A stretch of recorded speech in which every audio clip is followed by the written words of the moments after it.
चलिए फ्रेंड शुरू करते हैं क्लास 6 का दूसरा चैप्टर। पहला हम कर चुके हैं। दूसरा चैप्टर क्या है प्यारे बच्चों? ग्लोब। ग्लोब के बारे में पढ़ेंगे। ये ग्लोब है इस तरीके का, ये इसे ग्लोब कहते हैं। अक्षांश एवं देशांतर के बारे में पार्ट 2 पार्ट हम पढ़ चुके हैं। अगर आपको पार्ट बंद देखना है तो नीचे दिए गए डिस्क्रिप्शन में क्लिक करें, वहाँ पे लिखा हुआ है। इसमें कह भी रहा है कि पिछले अध्याय में आप पढ़ चुके हैं कि हमारी पृथ्वी गोलाकार नहीं है। यह उत्तर एवं दक्षिण ध्रुवों पर थोड़ी चपटी तथा मध्य में थोड़ी उभरी हुई है। क्या आप कल्पना कर सकते हैं कि ये कैसी दिखती है? इस संबंध में जानकारी प्राप्त करने के लिए आप अपनी कक्षा में सावधानीपूर्वक ग्लोब को देखिए। ग्लोब पृथ्वी का लघु रूप में एक वास्तविक प्रतिरूप है, जैसे ये दिया गया है इस तरीके से। ग्लोब विभिन्न आकार एवं प्रकार के हो सकते हैं। बड़े ग्लोब जो आसानी से एक स्थान से दूसरे स्थान तक नहीं ले जाए जा सकते, पॉकेट में रखने योग्य छोटे ग्लोब तथा गुब्बारे जैसे ग्लोब जिसमें हवा भरी जा सकती है एवं आसानी से एक स्थान से दूसरे स्थान ले जाए जा सकते हैं। ग्लोब स्थिर नहीं होते, इसे उसी प्रकार घुमाया जा सकता है जैसे कुम्हार का पहिया या लट्टू घूमता है। ग्लोब पर देशों, महाद्वीपों तथा महासागरों को उनके सही आकार में दिखाया जाता है। पृथ्वी के समान किसी गोले पर किसी बिंदु की स्थिति का वर्णन करना कठिन है। अब प्रश्न यह उठता है कि इस पर किसी स्थान की स्थिति कैसे बताई जा सकती है। इसके लिए हमें कुछ बिंदुओं एवं रेखाओं के संदर्भ की आवश्यकता होती है। आप देखोगे कि एक सुई ग्लोब में झुकी हुई अवस्था में स्थित होती है, जिसे अक्ष कहते हैं। प्यारे बच्चों, अक्ष कहते हैं। ग्लोब पर वे दो बिंदु जिनसे होकर सुई गुजरती है, उत्तर तथा दक्षिण ध्रुव है। ग्लोब को इस सुई के चारों ओर पृथ्वी की भांति पश्चिम से पूरब की ओर घुमाया जा सकता है। लेकिन याद रखें, इन दोनों में एक अंतर है। पृथ्वी पर वास्तव में ऐसी कोई सुई नहीं होती। यह सिर्फ ग्लोब में होती है प्यारे बच्चों। पृथ्वी पर ऐसी कोई सुई नहीं होती। यह अपने अक्ष पर चारों ओर घूमती है, जो एक काल्पनिक रेखा है। मतलब एक मान लेते हैं कि ये कोई रेखा है, ये इस तरीके की कोई रेखा है, सिर्फ झुकाने के लिए, 23.5 डिग्री अक्ष पर झुकाने के लिए। एक अन्य काल्पनिक रेखा भी ग्लोब को दो बराबर भागों में बांटती है। एक अन्य काल्पनिक रेखा काटती है, इसे विषुवत वृत्त कहा जाता है। पृथ्वी के उत्तर में स्थित आधे भाग को उत्तरी गोलार्ध तथा दक्षिण वाले आधे भाग को दक्षिणी गोलार्ध कहा जाता है। मतलब ये ऊपर वाला जो है वो उत्तरी गोलार्ध है और इसके नीचे वाला ऐसा ही पॉइंट जो है वो दक्षिणी गोलार्ध है, और कुछ नहीं कहते, कहा जाता है। ये दोनों बराबर के आधे भाग होते हैं। इस प्रकार विषुवत वृत्त पृथ्वी पर एक काल्पनिक वृत्त बनाती हैं। काल्पनिक वृत्त, ये जो वृत्त है बेटा, ये हम मान लेते हैं इस तरह का, पृथ्वी पर नहीं है, लेकिन एक गोला बनाते हैं और उस पर काल्पनिक ये रेखाएं ऐसे खींच देते हैं। एवं यह पृथ्वी पर विभिन्न स्थानों की स्थिति बताने का सबसे महत्वपूर्ण संदर्भ बिंदु है। विषुवत वृत्त से ध्रुवों तक स्थित सभी समानांतर वृत्तों को अक्षांश समानांतर रेखाएं कहा जाता है। देखो बेटा, अक्षांश किसे कहते हैं? ये जो लाइनें जाती है ना इस तरीके की, ये जो लाइनें हैं, ये जो लाइनें हैं, इस तरह की लाइनों को क्या बोला जाता है? अक्षांश रेखाएं। अक्षांश पढ़िएगा, रेखाएं कहा जाता है। अक्षांशों को अंश में मापा जाता है। अक्षांशों को अंश में मापा जाता है। विषुवत वृत्त शून्य अंश अक्षांश को दर्शाती है। चूंकि विषुवत वृत्त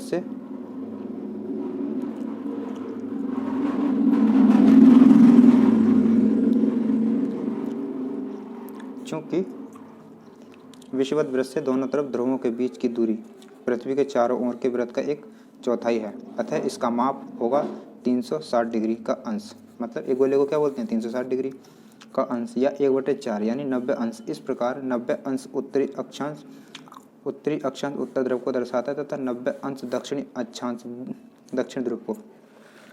इस प्रकार विषुवत वृत्त के उत्तर की सभी समानांतर रेखाओं को उत्तरी अक्षांश कहा जाता है तथा विषुवत वृत्त के दक्षिण स्थित सभी समानांतर रेखाओं को दक्षिणी अक्षांश कहा जाता है। इसलिए प्रत्येक अक्षांश के मान के साथ उसकी दिशा यानी उत्तर या दक्षिण को भी लिखा जाता है। सामान्यतः इसे उ या द यानी उत्तर या दक्षिण, इससे शॉर्ट में लिखते हैं, इसको अक्षर से व्यक्त किया जाता है। उदाहरण के लिए महाराष्ट्र में चंद्रपुर एवं ब्राज़ील में, ब्राज़ील कहाँ पर, दक्षिण अमेरिका में, बेलो हेरिजोंटो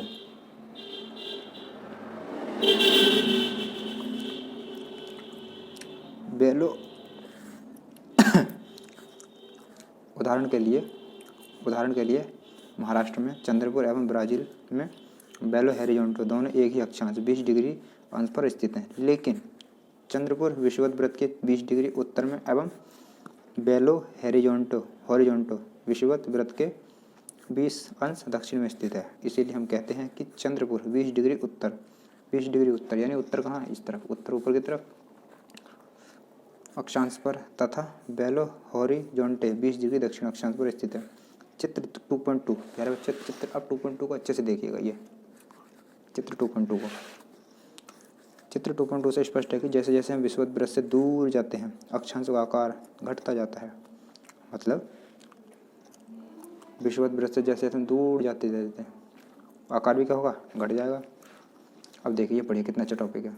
क्या आप जानते हैं अपने स्थान से ध्रुव तारे का कोण मापकर आप अपने स्थान का अक्षांश जान सकते हैं। देखिए इसको पढ़िए, महत्वपूर्ण अक्षांश एवं ताप कटिबंध है। ये देखिए, ये पृथ्वी है, पृथ्वी को बीचों बीच से जो लाइन काटती है 0 डिग्री पर, उस लाइन को क्या बोलते हैं प्यारे बच्चों, विषुवत वृत्त। विषुवत वृत्त से ऊपर उष्ण कटिबंध है। देखिए कर्क रेखा 23.5 डिग्री, कर्क रेखा वही भारत स्थित है इस जगह पर, और इस वाली लाइन को मकर रेखा बोलते हैं। देखिए इस लाइन को बोलते हैं मकर रेखा। ये उत्तर ध्रुव है, ये दक्षिण ध्रुव है। महत्वपूर्ण अक्षांश समानांतर रेखाएं, विषुवत वृत्त 0 डिग्री, ये देखिए 0 डिग्री विषुवत वृत्त, उत्तर ध्रुव 90 डिग्री, उत्तर ध्रुव 90 डिग्री उत्तर, तथा दक्षिण ध्रुव 90 डिग्री दक्षिण, ये देखिए 90 डिग्री के अतिरिक्त 4 महत्वपूर्ण अक्षांश समानांतर रेखाएं और भी हैं। ये उत्तरी गोलार्ध में कर्क रेखा, उत्तरी गोलार्ध में जो है कर्क रेखा 23.5 डिग्री उत्तर। नंबर 2 दक्षिणी गोलार्ध में मकर रेखा 23.5 डिग्री दक्षिण। नंबर 3 पॉइंट है विषुवत वृत्त के 66.5 डिग्री उत्तर में उत्तर ध्रुव वृत्त। नंबर 4 विषुवत रेखा के 66.5 दक्षिण में दक्षिण ध्रुव वृत्त। पृथ्वी का ताप कटिबंध, कर्क रेखा एवं मकर रेखा के बीच की सभी अक्षांशों पर सूर्य साल में एक बार दोपहर में सिर के ठीक ऊपर होता है, इसलिए इस क्षेत्र में सबसे अधिक ऊष्मा प्राप्त होती है तथा इसे उष्ण कटिबंध कहा जाता है। उष्ण कटिबंध आप समझ गए होंगे। कर्क रेखा तथा मकर रेखा के बाद किसी भी अक्षांश पर दोपहर का सूर्य कभी भी सिर के ऊपर नहीं होता। ध्रुव की तरफ सूर्य की किरणें तिरछी होती हैं, ध्रुवों की तरफ सूर्य की किरणें जो है तिरछी होती हैं। इस प्रकार उत्तरी गोलार्ध में कर्क रेखा एवं उत्तर ध्रुव वृत्त तथा दक्षिणी गोलार्ध में मकर रेखा एवं दक्षिण ध्रुव वृत्त के बीच वाले क्षेत्र का तापमान मीडियम रहता है, यानी मध्य रहता है, इसीलिए इसे शीतोष्ण कटिबंध कहते हैं। बच्चों फिर से वीडियो को दोबारा देखिएगा, अच्छे से समझ में आएगा आपके। उत्तरी गोलार्ध में यानी उत्तर के ऊपर की तरफ उत्तरी गोलार्ध में उत्तर ध्रुव वृत्त एवं उत्तरी ध्रुव तथा दक्षिणी गोलार्ध में दक्षिण ध्रुव वृत्त एवं दक्षिणी ध्रुव के बीच के क्षेत्र में ठंड बहुत होती है, इसीलिए क्योंकि यहाँ सूर्य क्षितिज से ज़्यादा ऊपर नहीं आ पाता, इसीलिए ये शीत कटिबंध कहलाते हैं। अब प्यारे बच्चे देखिए देशांतर क्या होते हैं, सबसे इंपॉर्टेंट पॉइंट है अक्षांश और देशांतर, जबकि चैप्टर का नाम क्या है, अक्षांश और देशांतर। देखिए इस तरीके की लाइन, ये जो है ये एक लाइन ये जा रही है, एक लाइन ये जा रही है, इस तरीके की लाइन को बोलते हैं देशांतर रेखा। देखिए उत्तरी ध्रुव, ये नीचे क्या है, दक्षिणी ध्रुव। अब देखिए किसी स्थान की स्थिति को बताने के लिए उस स्थान के अक्षांश के अतिरिक्त कुछ और जानकारियों की आवश्यकता भी होती है। आप देख सकते हैं कि प्रशांत महासागर में स्थित टोंगा द्वीप एवं हिंद महासागर में स्थित मॉरिशस द्वीप एक ही अक्षांश, मतलब जो यहाँ पर होंगे और इसी लाइन पर एक यहाँ पे होंगे, जो उत्तरी ध्रुव पर होगा और दक्षिणी ध्रुव पर होगा। अक्षांश 20 डिग्री दक्षिण पर स्थित है। उनकी सही स्थिति जानने के लिए एक पता करना होगा।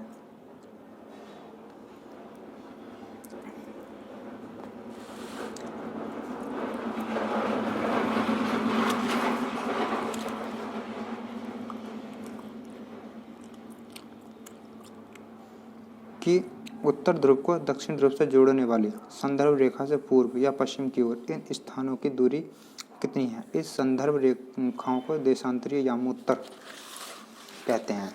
क्या कहते हैं प्यारे? देशांतरीय यामोत्तर रेखा कहते हैं तथा उनके बीच की दूरी को देशांतर के अंशों में मापा जाता है। प्रत्येक अंश को मिनट में तथा मिनट को सेकंड में विभाजित किया जाता है। ये अर्धवृत्त हैं तथा उनके बीच की दूरी ध्रुवों की तरफ बढ़ने पर घटती जाती है एवं ध्रुवों पर शून्य हो जाती है, जहाँ सभी देशांतरीय यामोत्तर आपस में मिलती हैं। अक्षांश जो समांतर होते हैं, अक्षांश समानांतर रेखाओं से भिन्न सभी देशांतरीय यामोत्तरों की लंबाई समान होती है, इसलिए इन्हें सिर्फ मुख्य संख्याओं में व्यक्त करना कठिन था। तब सभी देशों ने निश्चय किया कि ग्रीनिच, जहाँ ब्रिटिश राज की बोधशाला स्थित है, से गुजरने वाली यामोत्तर से पूर्व और पश्चिम की ओर गिनती शुरू की जाए। इस यामोत्तर को प्रमुख यामोत्तर रेखा कहते हैं। इसका मान 0 डिग्री देशांतर है। जो यहाँ से जाती है, ये ब्रिटिश से होकर के जो लाइन जाती है वो 0 डिग्री है तथा यहाँ से हम 180 पूर्व या 180 पश्चिम तक गणना करते हैं। प्रमुख यामोत्तर तथा 180 यामोत्तर मिलकर पृथ्वी को दो बराबर समान भागों में पूर्वी गोलार्ध और पश्चिमी गोलार्ध में विभक्त करती है। ये देखिए, जो मकर रेखा होती वो इस तरह की इसको आधे आधे कर रही थी। अब ये वाली लाइन इसको इधर का आधा करेगी, इसको इधर का आधा करेगी। इसीलिए किसी स्थान के देशांतर के आगे पूर्व के लिए अक्षर पु तथा पश्चिम के लिए अक्षर प यानी पूर्व और पश्चिम के शॉर्टकट ये अक्षर लिखते हैं का उपयोग करते हैं। यह जानना रोचक होगा कि 180 डिग्री पूर्व और 180 डिग्री पश्चिम यामोत्तर एक ही रेखा पर स्थित हैं। अब ग्लोब पर अक्षांश यानी समानांतर, ये जो लाइन को क्या बोलते हैं प्यारे बच्चों? समानांतर। इस लाइन को रेखाओं एवं देशांतरीय यामोत्तर के द्वारा बनी ग्रिड को देखो। अगर आपको किसी स्थान के अक्षांश एवं देशांतर की सही जानकारी हो तो ग्लोब पर आप उस स्थान का पता आसानी से लगा सकते हैं।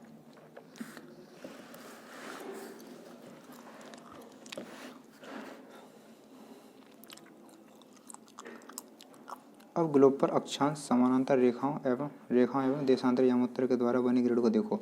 अगर आपको किसी स्थान के अक्षांश एवं देशांतर की सही जानकारी हो तो ग्लोब पर आप उस स्थान का पता आसानी से लगा सकते हैं। उदाहरण के लिए असम में धुबरी 26 डिग्री उत्तर में है अक्षांश एवं 90 डिग्री पूर्व देशांतर पर स्थित है। अब उस बिंदु को देखें जहाँ ये दोनों रेखाएं एक दूसरे को काटती हैं। यह बिंदु धुबरी क्या है बेटा? धुबरी असम में, असम एक जगह है धुबरी को सही स्थिति होगा। इसको समझने के लिए कागज पर समान दूरी वाली क्षितिज तथा ऊर्ध्वाधर रेखाएं खींचिए। ऊर्ध्वाधर रेखाओं को संख्या का इसको ना पढ़िए, इसको ये कोई इतना इम्पोर्टेंट नहीं है। ये देखिए, ये है प्यारे बच्चों सबसे इम्पोर्टेंट। ये देखिए, ये पूरब हो गया, ये पश्चिम हो गया।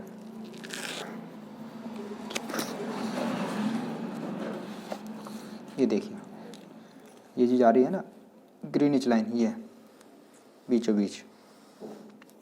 पूरब हिस्सा इधर बट गया, पश्चिम हिस्सा इधर बट गया। ये देखिए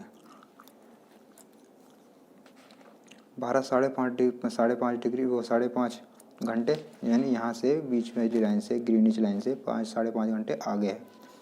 ये सभी पीछे हैं, ये सभी आगे हैं, क्योंकि पृथ्वी पश्चिम से पूरब की तरफ घूमती है ना। इसी तरीके से देख लीजिए, इसको अच्छे से समझ लीजिए, कितना अच्छे से मैप दिया है।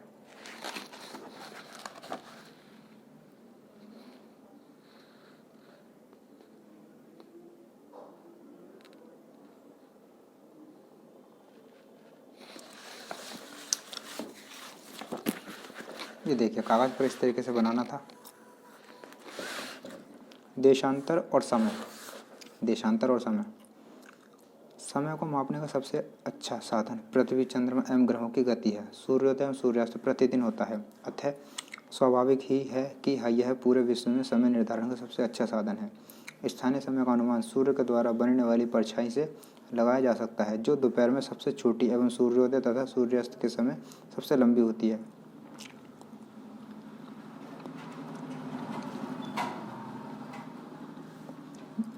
ग्रीनिच पर स्थित प्रमुख यामोत्तर पर सूर्य जिस समय आकाश के सबसे ऊंचे बिंदु पर होगा उस समय यामोत्तर पर स्थित सभी स्थानों पर दोपहर होगी। चूंकि पृथ्वी पश्चिम से पूरब की ओर पूरब के चक्कर लगाती है, अतः वे स्थान जो ग्रीनिच के पूर्व में है उनका समय ग्रीनिच समय से आगे होगा तथा जो पश्चिम में है उनका समय पीछे होगा। अभी आपको चित्र दिखाया था उसी तरीके से 2.8 में। समय के अंतर की दर की गणना निम्नलिखित विधि से की जा सकती है। पृथ्वी लगभग 24 घंटे में अपने अक्ष पर 360 डिग्री घूम जाती है, अर्थात वह 1 घंटे में 15 डिग्री एवं 4 मिनट में 1 डिग्री घूमती है।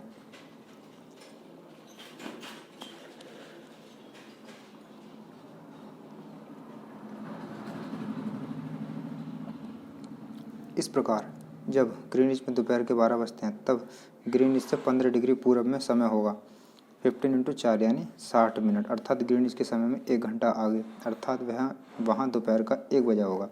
लेकिन ग्रीनिच से 15 डिग्री पश्चिम का समय ग्रीनिच समय से 1 घंटा पीछे होगा, यानी वहाँ सुबह के 11 बजे होंगे। इसी प्रकार जब ग्रीनिच पर दोपहर के 12 बजे होंगे उस समय 180 डिग्री पर मध्य रात्रि होगी।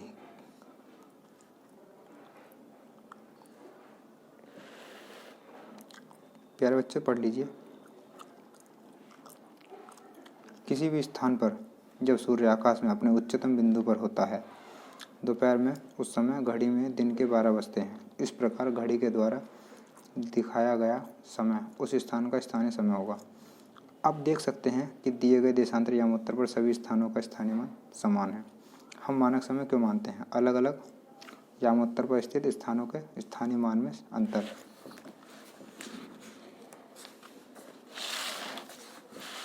ये देखिए, भारत में मानक यामोत्तर रेखा यहाँ से गई है 82.5 डिग्री, 82.5 डिग्री पूरब से भारत का यामोत्तर। बहुत ही इम्पोर्टेंट बुक्स है दोस्तों, लाइक करना ना भूलें। उदाहरण के लिए बहुत से देशांतरों से होकर गुजरने वाली रेलगाड़ियों के लिए समय सारणी तैयार करना कठिन होगा। भारत में गुजरात के द्वारका तथा असम के डिब्रूगढ़ के स्थानीय समय में लगभग 1 घंटा 45 मिनट का अंतर होगा। इसीलिए यह आवश्यक है कि देश के मध्य भाग से होकर गुजरने वाली किसी यामोत्तर के स्थानीय समय को देश का मानक समय माना जाए। इस यामोत्तर रेखा के स्थानीय समय को पूरे देश का मानक समय माना जाता है। भारत में 82.5 डिग्री पूरब, ये देखिए 82.5 डिग्री पूरब को यानी पूर्व को मानक यामोत्तर माना गया। इस यामोत्तर के स्थानीय समय को पूरे देश का मानक समय माना जाता है। इसे भारतीय मानक समय के नाम से जाना जाता है। इस वाली लाइन को भारतीय मानक समय के नाम से जाना जाता है।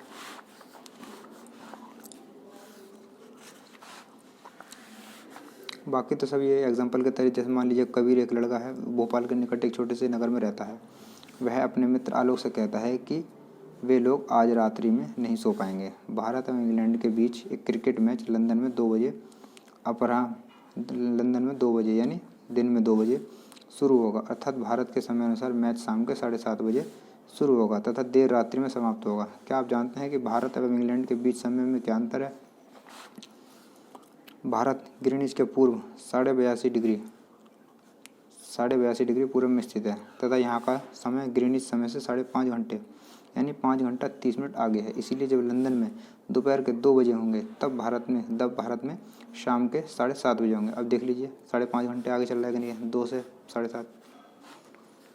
कुछ देशों का देशांतरी विस्तार अधिक होता है जिसके कारण वहाँ एक से अधिक मानक समय अपनाए गए हैं। उदाहरण के लिए रूस में 11 मानक समयों को अपनाया गया है। कितना अच्छा पॉइंट निकलता है यहाँ से जीके का। रूस में कितने की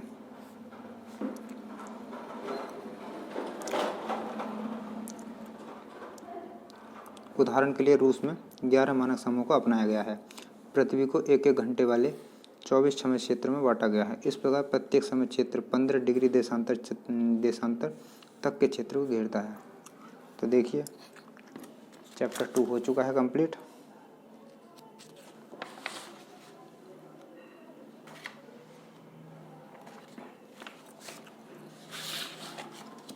चलिए क्वेश्चन के आंसर देने की कोशिश कीजिए अपने आप स्वयं।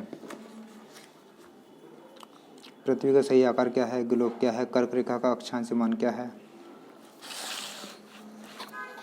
प्रमुख यामोत्तर का मान कितना है? 0 डिग्री। शीत कटिबंध किसके नज़दीक पाया जाता है? देशांतर की कुल संख्या कितनी है? इस तरीके का क्वेश्चन आप खुद से करिएगा। एनसीईआरटी के, और खुद से जवाब देने की कोशिश कीजिएगा चैप्टर पढ़ने के बाद।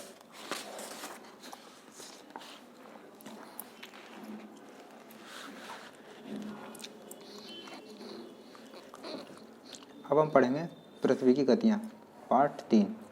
हम पार्ट 2 का जिक्र कर चुके हैं। अब हम पढ़ेंगे पृथ्वी की गतियाँ, पार्ट 3।